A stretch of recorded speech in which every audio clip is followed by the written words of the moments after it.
শুরু করা যাক আজকের ক্লাস। তো আজকের ক্লাসে আমরা যেই বিষয়টা নিয়ে আলোচনা করব সেটা পরীক্ষার জন্য খুব ইম্পর্টেন্ট একটা বিষয়। তো সেটা হলো কি না, মূল্যায়ন অর্থাৎ কি ইভালুয়েশন। আগের যে আমরা ক্লাসগুলো করেছিলাম সেখানে আমরা মেজারমেন্ট অর্থাৎ পরিমাপ করেছিলাম, আমরা করেছিলাম অ্যাসেসমেন্ট, ঠিক আছে, যেটাকে মূল্যাঙ্কন বলা হয়। তো আজকে আমরা যেটা করব সেটা হচ্ছে মূল্যায়ন। আর এই মূল্যায়ন জানতে গেলে কিন্তু ছোট্ট একটা বিষয় ক্লিয়ার রাখতে হবে, যেটা আগের দিন আমি বুঝিয়েছিলাম, আমি এখন একবার বলে দিচ্ছি। যে ধরো তুমি কোনো শিক্ষার্থীর পরীক্ষা নিলে, আর সেই শিক্ষার্থীটার পরীক্ষার ভিত্তিতে তুমি দেখলে সে 95 মার্কস পেয়েছে 100-তে, অর্থাৎ তুমি এটা কি করলে, এটা পরিমাপ করলে, ঠিক আছে। এরপর এই যেই নাম্বারটা পেয়েছে সেই নাম্বারের ভিত্তিতে তুমি বিভিন্ন প্রকারের তথ্য সংগ্রহ করলে, তথ্য সংগ্রহ করে দেখলে সে কতটা পরিমাণে পারদর্শিতা অর্জন করেছে, ঠিক আছে। আর সেই যেই পোর্শনটা সেটাকে বলা হচ্ছে কি তোমার অ্যাসেসমেন্ট, ঠিক আছে, অ্যাসেসমেন্ট, যেটাকে মূল্যাঙ্কন বলা হয়। আর নেক্সট যেটা কি, নেক্সট হচ্ছে তুমি এই যে তথ্যটা সংগ্রহ করলে তার ভিত্তিতে তুমি একটা চূড়ান্ত সিদ্ধান্ত নিলে যে ফার্স্ট হয়ে গেছে শিক্ষার্থীটা, এই যে তুমি একটা চূড়ান্ত সিদ্ধান্ত নিলে যার পর আর কোনো চেঞ্জ নেই, ঠিক আছে, বা শিক্ষার্থীটা ফার্স্ট হয়েছে বা সেকেন্ড হয়েছে, যাই একটা সিদ্ধান্ত নিয়ে নিলে চূড়ান্ত, এইটাকেই বলা হয় ইভালুয়েশন বা মূল্যায়ন, ঠিক আছে। তাহলে মনে রাখবে যে ফার্স্ট হচ্ছে ভিতরে ছোট্ট পরিমাপ, বিষয়টা হচ্ছে কি পরিমাপ, তার থেকে বৃহৎ হচ্ছে অ্যাসেসমেন্ট, আর তার থেকে বৃহৎ হচ্ছে মূল্যায়ন। তো আজকে আমরা এই মূল্যায়ন সম্পর্কে জানবো, ঠিক আছে। আমরা জানবো কি, আমরা জানবো CCE অর্থাৎ কন্টিনিউয়াস কম্প্রিহেন্সিভ ইভালুয়েশন, যেটাকে নিরবিচ্ছিন্ন এবং সামগ্রিক মূল্যায়ন বলে থাকছি, ঠিক আছে। আমরা জানবো ফর্মেটিভ ইভালুয়েশন, আমরা জানবো সামেটিভ ইভালুয়েশন, যেটা খুব ইম্পর্টেন্ট। নেক্সট দেখো কি বলা হচ্ছে এখানে। ফার্স্ট এখানে বলা হচ্ছে কি মূল্যায়নটা কি, অর্থাৎ মূল্যায়ন কি, মানে সহজ কথায় যদি আমি বলি যে একটা কোনো কিছু চূড়ান্ত সিদ্ধান্ত নেওয়া, ঠিক আছে, যে কোনো বিষয়কে আমরা অনেকক্ষণ ভাবনা চিন্তা করার পর একটা চূড়ান্ত সিদ্ধান্ত নিচ্ছি, এই বিষয়টা এটাই, তো আমরা জাজমেন্ট করছি, সেটাই হচ্ছে কি মূল্যায়ন। তো এবার আমরা এখানের ভাষাটা একটু দেখব। দেখো, মূল্যায়ন কথাটার অর্থ সহজে ব্যক্ত করলে দাঁড়ায় কোনো কিছুর উপর মূল্য বিচার করা অথবা মূল্য আরোপ করা, অর্থাৎ কোনো বিষয়ের উপর কি আমি জাজমেন্ট করছি, মূল্য আরোপ করছি। দেখো, জাজমেন্ট অফ ভ্যালু, অর্থাৎ কি কোনো বিষয়ের মূল্য আগে থেকেই আছে, কিন্তু তার উপর আমরা কি সেটাকে কিছু আরোপ করছি, নিশ্চয়ই তার মধ্যে মূল্য বিষয়টা আছে সেটার, তাই না আমরা সেটার উপর একটা মূল্য নির্ধারণ করতে পারছি, ঠিক আছে। তো সেটাই হচ্ছে কি মূল্যায়ন, ক্লিয়ার। তো আমরা কোনো বিষয়ের উপর যখন মূল্য আরোপ করি, আমরা জাজমেন্ট করছি, একটা চূড়ান্ত সিদ্ধান্ত নিচ্ছি, সহজ কথায় সেটাই হচ্ছে মূল্যায়ন। দেখো কোনো কিছু আবার কি বলছে, দেখো কোনো কিছুর উপর মূল্য আরোপ করার প্রক্রিয়াই হলো মূল্যায়ন। শিক্ষার্থীর সম্পাদিত আচরণের মধ্যে দিয়ে একদিকে যেমন তার বিকাশ অগ্রগতি লক্ষ্য হয়, অবশ্যই তার বিভিন্ন বয়সে বিভিন্ন স্টেজে বিভিন্নভাবে তার বিকাশ লক্ষ্য হচ্ছে। ধরো 2 বছরের শিশু 5 বছরের মতো কথা বলবে না, ঠিক আছে, বা 5 বছরে 10 বছরে যেরকম কথা বলবে সেটা 5 বছরে বলবে না, অর্থাৎ কি ধীরে ধীরে ধীরে ধীরে তার বিকাশ হচ্ছে। তো বিকাশ অগ্রগতি যেমন লক্ষ্য করা যায় আচরণের মধ্যে দিয়ে, অন্য দিক দিয়ে তার মানসিক প্রক্রিয়া ইত্যাদিও লক্ষ্য করা যায়। আর এই সম্পাদিত আচরণের উপর মূল্য আরোপ করাই হচ্ছে কি মূল্যায়ন। তাহলে মূল্যায়ন বলতে কি বোঝাচ্ছে, কোনো কিছুর উপর মূল্য আরোপ করা, সেই প্রক্রিয়াই হচ্ছে কি মূল্যায়ন, ক্লিয়ার। নেক্সট কি বলছে দেখো, নেক্সট এখানে একটুখানি বুঝতে হবে, এই কনসেপ্টটা ক্লিয়ার রাখতে হবে, যেটা আগেও আমি বললাম, মূল্যায়ন অ্যাসেসমেন্ট অনেক সময় কিন্তু একই অর্থে ব্যবহার হয়। আমরা এখানে যেটা মার্কস দিয়ে দিচ্ছি সেটা তো পরিমাপ, মেজারমেন্ট, কিন্তু এইখানে যেটা আমরা অ্যাসেসমেন্ট করছি, এখানে যেটা আমরা ইভালুয়েশন করছি, মূল্যায়ন, এই দুটোর পার্থক্যটা খুবই সূক্ষ্ম। কি বলছে এখানে দেখো, ভালো করে শোনো। এখানে বলছে যে শ্রেণী শিক্ষার্থীর পারদর্শিতা বা মনস্তাত্ত্বিক বৈশিষ্ট্যাবলী বা অন্য বিষয়ের পরিমাপ করে তথ্য সংগ্রহ করে এবং সেই তথ্যের ভিত্তিতে লিপিবদ্ধকরণই হলো কি অ্যাসেসমেন্ট। অর্থাৎ আমরা একটা কোনো কিছু শিক্ষার্থীকে পরিমাপ করছি, অর্থাৎ তাকে একটা নাম্বার দিচ্ছি পরীক্ষার ভিত্তিতে, এবং সে কতটা নাম্বার পেলো সেই ভিত্তিতে আমরা ভালো করে সেটাকে যাচাই করছি সে কতটা পারদর্শিতা লাভ করেছে বা কতটা সে আরও ভালো করতে পারতো বা কোন কোন জায়গাগুলো তার খামতি আছে, কোন কোন জায়গাগুলো ফিল আপ করতে হবে, এই যে একটা আমরা লিপিবদ্ধ করছি, এটাই হচ্ছে তোমার অ্যাসেসমেন্টের লক্ষ্য, যেটা মিডিল পোর্শনে আছে। আর কি বলছে, তারপর এই তথ্যের ভিত্তিতে সেই যে বিষয়টার উপর একটা মূল্য আরোপ করা হচ্ছে, মানে এই যে তথ্যটা আমরা অ্যাসেসমেন্ট থেকে পেলাম তার ভিত্তিতেই আমরা একটা মূল্য আরোপ করে দিলাম যে শিক্ষার্থীটা ফার্স্ট হয়েছে অর সেকেন্ড হয়েছে, যা কিছু একটা চূড়ান্ত সিদ্ধান্ত নিয়ে নিলাম, তো সেটাই হচ্ছে মূল্যায়ন। অর্থাৎ এইটা মনে রাখবে, পরিমাপের পরিধি সংকীর্ণ, তারপর অ্যাসেসমেন্ট, আর তারপর হচ্ছে মূল্যায়ন। অর্থাৎ মূল্যায়নের পরিধি কিন্তু সবার থেকে বৃহৎ, আর অ্যাসেসমেন্ট হচ্ছে তোমার পরিমাপের থেকে বৃহৎ। মনে থাকবে এই কথাটা। নেক্সট কি বলছে দেখো, নেক্সট বলছে যে CCE কি, CCEটা কি, অর্থাৎ কি কন্টিনিউয়াস অ্যান্ড কম্প্রিহেন্সিভ ইভালুয়েশনটা কি। দেখো বলছে কন্টিনিউয়াস মানে কি আগে সেটা একটু জানতে হবে, যেটা কি কন্টিনিউ চলতেই থাকছে। আর কম্প্রিহেন্সিভ কথার মানে কি, কম্প্রিহেন্সিভ কথার মানে হচ্ছে সমগ্র বিষয়টা, ঠিক আছে। দেখো এখানে কি বলছে, জাতীয় শিক্ষানীতি 1986 মূল্যায়নকে পাঠদানের একটা অপরিহার্য অংশ হিসাবে তুলে ধরেছে।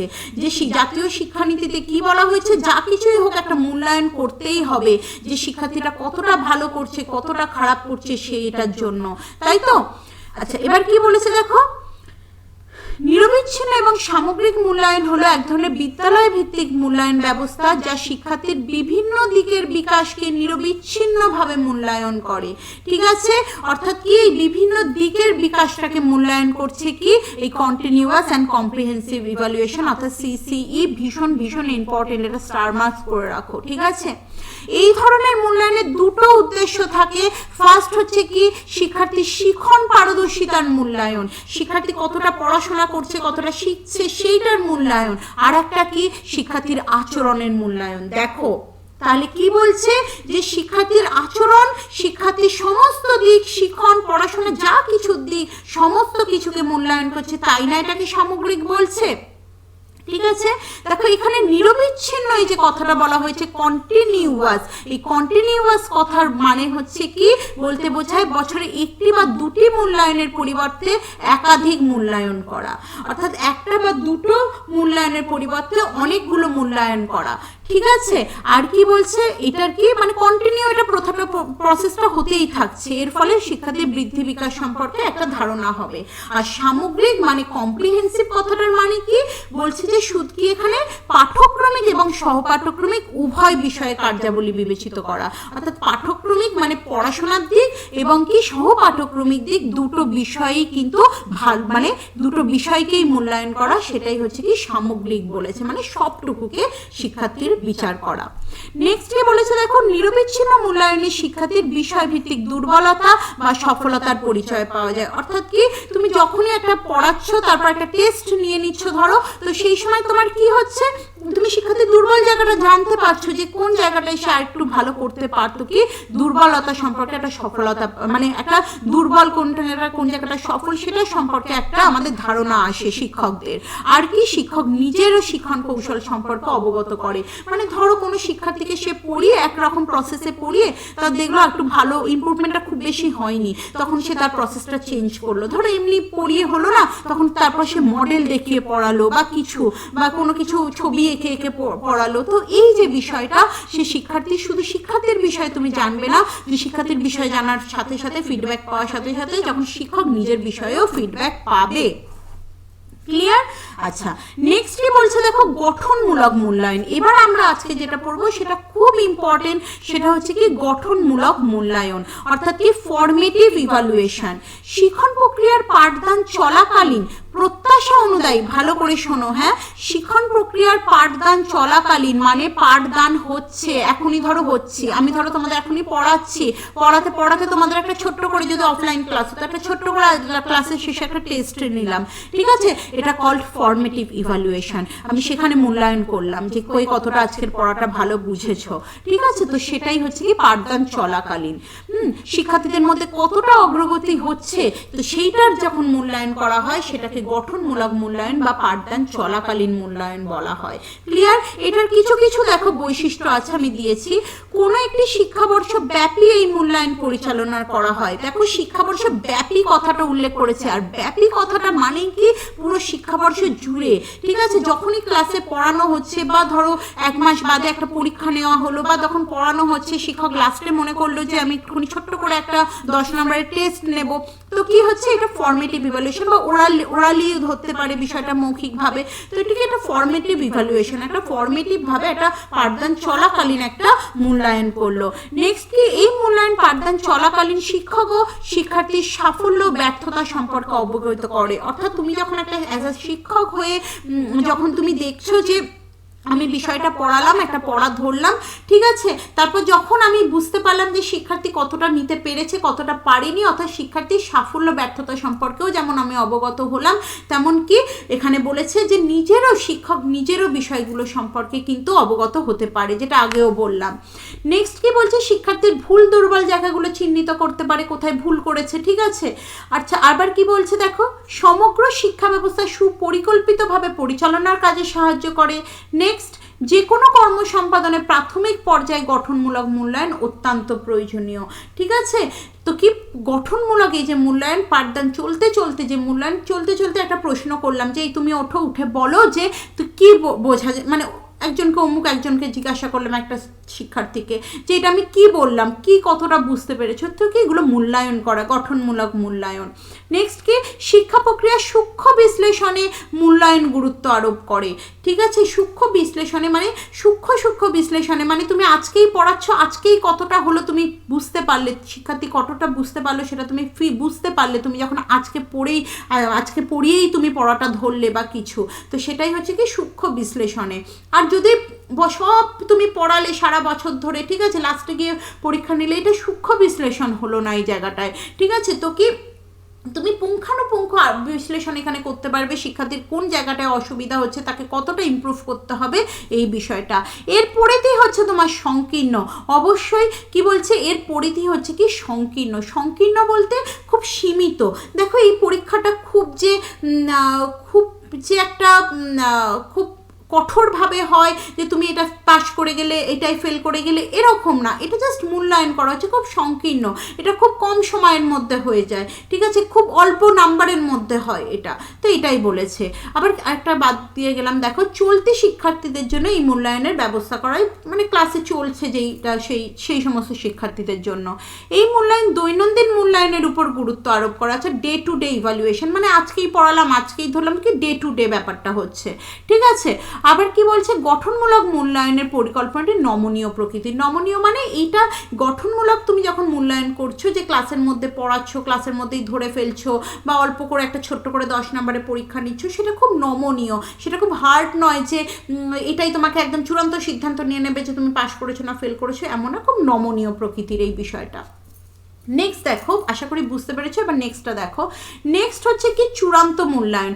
চূড়ান্ত মূল্যায়ন বলতে বোঝাচ্ছে যে আমি একটা লাস্ট এমন একটা বিষয় সম্পর্কে বলে দিচ্ছি যে যেটার পর আর কিছু হবে না, এরপর তুমি আবার নতুন একটা ক্লাসে উঠবে, ঠিক আছে। অর্থাৎ এখানে চূড়ান্ত সিদ্ধান্ত, যদি একটা স্যার বলে যে তুমি ফার্স্ট হয়েছো, তুমি চূড়ান্ত সিদ্ধান্ত নিয়েছে, বা এটা যদি বলে যে তুমি এবারে পাস করতেই পারোনি, তাহলে একটা চূড়ান্ত সিদ্ধান্ত নেওয়া হয়েছে এখানে, যেটার পর আর চেঞ্জ হবে না সেটা, ঠিক আছে। তো দেখো কি বলছে, কোনো কর্মসূচি বা কোনো প্রকল্পের শেষে শিক্ষণ উদ্দেশ্য কতখানি চরিতার্থ হয়েছে এবং শিক্ষার্থীরা কতখানি পারদর্শিতা অর্জন করেছে সেই সম্পর্কিত তথ্য যে মূল্যায়নের সাহায্যে সংগ্রহ করা হয় তাকে বলা হয় চূড়ান্ত মূল্যায়ন। অর্থাৎ কি এটা বলছে, দেখো কি বলছে, প্রকল্পের শেষে কথাটা উল্লেখ করেছে, দেখেছো, নোট করো কিন্তু কথাগুলোকে মাথার মধ্যে নোট করে নাও যে এটা কি বলেছে, যে মানে এটা একদম বলেছে শেষ পর্যায়ে এটা ঘটে থাকে, ঠিক আছে। আর আগেরটা যেটা হয়েছিল এটা পাঠদান চলতে চলতে হয়। নেক্সট কি দেখো, বৈশিষ্ট্যগুলো কি বলছে যে সংকলনধর্মী মূল্যায়ন বা চূড়ান্ত মূল্যায়ন বা সামেটিভ যা খুশি বলতে পারো, ঠিক আছে। মূল্যায়ন ব্যবস্থা করা হয় কোনো বিশেষ উদ্দেশ্য পূরণের জন্য, অর্থাৎ কোনো একটা উদ্দেশ্য পূরণ করার জন্যই কিন্তু এটা হয়। কেন, এবার তোমাদের মনে হতে পারে কেন উদ্দেশ্য পূরণ কথাটা বলা হয়েছে। অবশ্যই উদ্দেশ্য পূরণ। তুমি যখন ক্লাস 8-এ পড়ছো, তুমি 8-এর পড়াটা করে তুমি একটা অ্যানুয়াল বার্ষিক পরীক্ষা দিচ্ছ, কেন? কারণ একটা উদ্দেশ্য আছে, তোমাকে 9-এ উঠতে হবে, তাই এটা উদ্দেশ্য পূরণের জন্য হচ্ছে। নেক্সট কি বলছে দেখো, সংকলন ধর্মী মূল্যায়ন অনুষ্ঠিত হয় কোনো একটা সেমিস্টার বা 6 মাস ব্যাপী বা শিক্ষাবর্ষের শেষে, অর্থাৎ এই দূরত্বটা খুবই বেশি। এটা যে একটা ক্লাসে হচ্ছে গঠনগত মূল্যায়নের মতো না, এটা সামেটিভ অর্থাৎ চূড়ান্ত একটা বিষয় যে তুমি পাস করেছো। আমরা বলি না হাফ ইয়ারলিতে পুরো ফেল করেছে, অর্থাৎ কি হাফ ইয়ারলিতে ফেল করেছে এটা চূড়ান্ত বিষয়, অ্যানুয়ালিতে পাস করেছে, এ ক্লাস 9-এ উঠেছে, এগুলো চূড়ান্ত বিষয়, ঠিক আছে, অর্থাৎ কি সামেটিভ এটা। নেক্সট কি বলছে, চূড়ান্ত মূল্যায়নে শিক্ষার্থী এবং কোনো কর্মসূচির সাফল্য ব্যর্থতা সম্পর্কে ফিডব্যাক দেয়, ঠিক আছে, যে কি সে কতটা শিক্ষার্থী সফল হয়েছে নাকি ব্যর্থ হয়েছে এই সম্পর্কে একটা বিষয় দান করে, ঠিক আছে। তো এটা তো খুবই ইম্পর্টেন্ট আর খুবই সহজ বিষয়। দেখো কাঙ্ক্ষিত আচরণগত উদ্দেশ্য, মানে তুমি যা উদ্দেশ্য তোমার ছিল যে ক্লাস 8 থেকে 9-এ ওঠা, ঠিক আছে, শিক্ষার্থীদের মধ্যে কতটা সংঘটিত হয়েছে, মানে কতটা সে সেই উদ্দেশ্যটাকে সফল করতে পেরেছে, আদৌ কি সে 9-এ উঠেছে নাকি ওঠেনি, নাকি সে ফেল করেছে, যে এই যে কতটা সংঘটিত হয়েছে বা কতটা পরিমাণে হয়েছে, সে কি খুব ভালো রেজাল্ট করেছে না মিডিয়াম রেজাল্ট করেছে, সেই বিষয়ে একটা কি তোমাকে একটা ফিডব্যাক দেবে, ঠিক আছে, সেই বিষয়ে তোমাকে একটা তোমাকে জানাবে, ঠিক আছে, যে এই সামেটিভ ইভ্যালুয়েশনটা। আর কি বলছে দেখো, এই পোর্শনটা একটু কেটে গেছে, দেখো শিখন প্রক্রিয়া, ঠিক আছে, শিখন প্রক্রিয়া কতটা চরিতার্থ হয়েছে, মানে কোনো টিচার তোমাকে যে পড়িয়েছে ক্লাসের মধ্যে, ঠিক আছে, সেই প্রক্রিয়াটা তুমি কতটা সফল করতে পেরেছো, তার পড়ানোটাকে তুমি কতটা তোমার মধ্যে নিয়েছো, কতটা সফল করতে পেরেছো, সেটা গিয়ে মানে বোঝা যায় কি লাস্ট একদম সময়। ক্লিয়ার? এটা কিন্তু লাস্ট সময়ের কথা বলা হচ্ছে, এটা ক্লাসে ডে বাই ডে নয়, ঠিক আছে, ডে বাই ডে হচ্ছে ফর্মেটিভ, এটা সবসময় মনে রাখবে। ক্রিয়া কতটা ফলপ্রসূ হয়েছে তা মূল্যায়নের মাধ্যমে বিচার করা হয়, ঠিক আছে, ক্রিয়াটা কতটা ফলপ্রসূ হয়েছে, একই কথা যে কতটা তুমি ভালো রেজাল্ট করেছো, কতটা তুমি কাজটা করতে পেরেছো ভালো, সেটার মাধ্যমে ফিডব্যাক দেওয়া হয় একটা। নেক্সট কি বলছে দেখো, এর উদাহরণ মাধ্যমিক পরীক্ষা, উচ্চ মাধ্যমিক পরীক্ষা, বার্ষিক পরীক্ষা। দেখো এগুলো সব চূড়ান্ত পর্যায়ের পরীক্ষা, ঠিক আছে, মাধ্যমিক তুমি বোর্ডের বাইরে গিয়ে একটা পরীক্ষা দিচ্ছ, চূড়ান্ত রেজাল্ট এলো তোমার একটা, ঠিক আছে, মানে লাস্ট রেজাল্ট, ওটাকে তুমি চেঞ্জ করতে পারবে না, ওটা চূড়ান্ত পরীক্ষা একটা, ঠিক আছে। উচ্চ মাধ্যমিক পরীক্ষা এটাই তোমাকে বুঝিয়ে দেবে তুমি কলেজে উঠবে না, মাধ্যমিক পরীক্ষা তোমাকে বুঝিয়ে দেবে তুমি 11-এ উঠবে কি উঠবে না, একটা বিদ্যালয়ের যে কোনো বার্ষিক পরীক্ষা তোমাকে বুঝিয়ে দেবে তুমি পরের ক্লাসে উঠবে কি উঠবে না। তো এটাই হচ্ছে কি চূড়ান্ত মূল্যায়ন বা সামেটিভ ইভ্যালুয়েশন। খুব ইম্পর্টেন্ট ফর্মেটিভ আর সামেটিভ। ফর্মেটিভ হচ্ছে পাঠদান চলাকালীন, আর সামেটিভ হচ্ছে পাঠদান চলাকালীন না, পাঠদানের শেষে বা একদম মিডিলে একটা হবে বা শেষে একটা হবে, সেমিস্টারে 6 মাস অন্তর, ঠিক আছে। আর চূড়ান্ত পর্যায়ের যে পরীক্ষাগুলো সেটা হচ্ছে সামেটিভ ইভ্যালুয়েশন। ক্লিয়ার? তো দেখো দুটো প্রশ্ন রেখেছি, একটু বলার চেষ্টা করো। দেখো নিচের কোনটি সঠিক? অ্যাসেসমেন্ট মূল্যায়ন পরিমাপ মূল্যায়ন অ্যাসেসমেন্ট, পরিমাপ অ্যাসেসমেন্ট মূল্যায়ন না মূল্যায়ন পরিমাপ অ্যাসেসমেন্ট? তোমরা অবশ্যই এটা ভালোভাবে এতক্ষণে বুঝতে পেরে গেছো যে মিডিলটা হচ্ছে কি পরিমাপ, মানে একদম মাঝে লাস্টেরটা মানে ভিতরের অংশটা সেটা হচ্ছে কি পরিমাপ বা মেজারমেন্ট, এম দিয়ে লিখলাম। পরেরটা হচ্ছে কি অ্যাসেসমেন্ট বা মানাঙ্কন, আর তারপরটা কি তোমার হচ্ছে ইভালুয়েশন বা মূল্যায়ন। তো দেখো পরিমাপ অ্যাসেসমেন্ট মূল্যায়ন এটা কিন্তু এখানে আছে, তাহলে এটাই হবে কি অ্যান্সার। নেক্সট দেখো কি বলছে, নিচের কোনটি সঠিক? ঠিক আছে, অ্যাসেসমেন্টের নীতি হলো, অ্যাসেসমেন্টের যে নীতি সেই নীতিটা কি দেখো কি বলছে, মানে এটা আগের ক্লাসের প্রশ্ন, ঠিক আছে। দেখো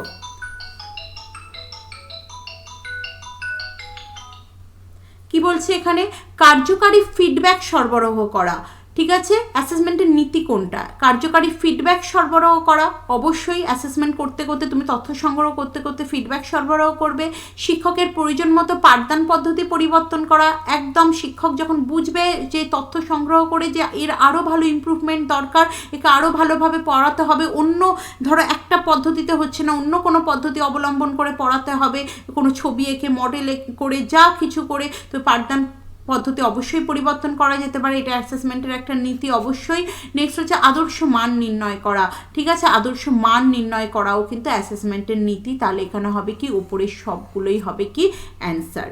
ঠিক আছে, তো আগের দিন আমরা যেই বিষয়গুলো পড়েছি খুব ভালো করে পড়বে, আজ আমরা যেই বিষয়গুলো পড়েছি খুব ভালো করে পড়বে, ঠিক আছে, কারণ এই চ্যাপ্টারটা কিন্তু খুব ইম্পর্টেন্ট।